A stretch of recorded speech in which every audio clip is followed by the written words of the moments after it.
এই সন্ধেবেলা নিয়ে চলে এলাম একদম গরম গরম মুচমুচে চিকেন পকোড়া। কিভাবে বানালাম চলো তোমাদের সাথে তাড়াতাড়ি শেয়ার করে নিই। ফার্স্টে দেখো 600 গ্রামের মতো আমি চিকেন পিস নিয়ে মানে ছোট ছোট করে একদম পিসটা করেই এনেছিলাম দোকান থেকে, যেটা বোনলেস মানে যেটা একদম হাড় ছাড়া সেটাকে বোনলেস সেই রকম টাইপের। এরকম ভালো করে ধুয়ে নিয়েছি চিকেন পিসগুলোকে, একদম ছোট ছোট। চিকেন পকোড়ার জন্য এরকম ছোট ছোট পিস হলেই বেশ ভালো লাগে। তারপর জল ঝরানো চিকেনগুলোকে ভালো করে একটা বাটিতে নিয়ে নেব। নিয়ে নেওয়ার পরে একটু আদা রসুন বাটা আর পেঁয়াজ বাটা, আমার বাটাই ছিল, সেই আদা রসুন আর পেঁয়াজ বাটাটা পরিমাণ মতো ওর মধ্যে দিয়ে দিলাম।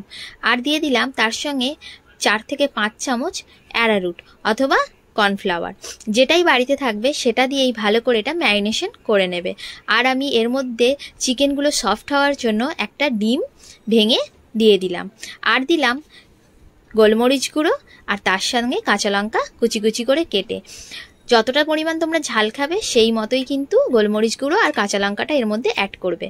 তারপরে আমি এর মধ্যে একটু কালার আনার জন্য একটু ফুড কালার ইউজ করেছি। ফুড কালার বলতে আমি এখানে ইউজ করেছি রেড কালারের, যেটা ফুড কালারটা হয় সেটা দিতে কি হয় পকোড়ার কালারগুলো একটু অন্যরকম হয়।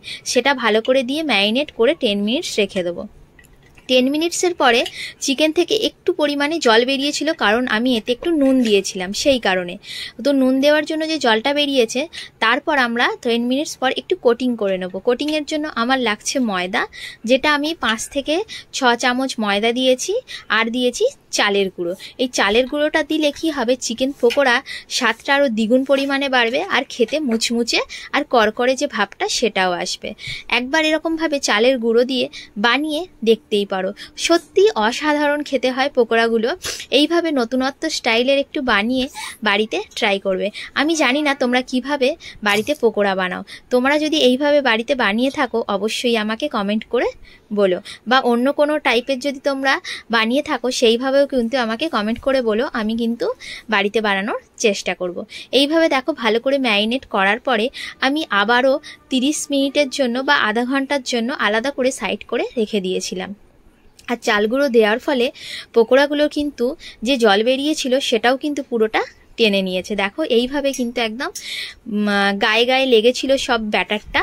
আর তারপরে অন্যদিকে কড়াতে তেল দিয়ে তেলটা যে একটু গরম করে নিয়েছিলাম, তেলটা গরম হয়ে যাবার পরেই গ্যাসের ফ্লেমটাকে একদম লো ফ্লেমে রাখবো। তারপর পকোড়াগুলোকে এইভাবে আস্তে আস্তে তেলের মধ্যে ছেড়ে দেব।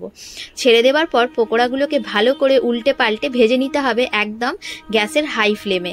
এইভাবে পকোড়াগুলো সব ভাজা হয়ে গেছে, দেখো দেখতেও কতটা সুন্দর লাগছে। আর তার সাথে সন্ধেবেলা স্ন্যাক্সে ছিল চিকেন পকোড়া, গরম গরম কফি।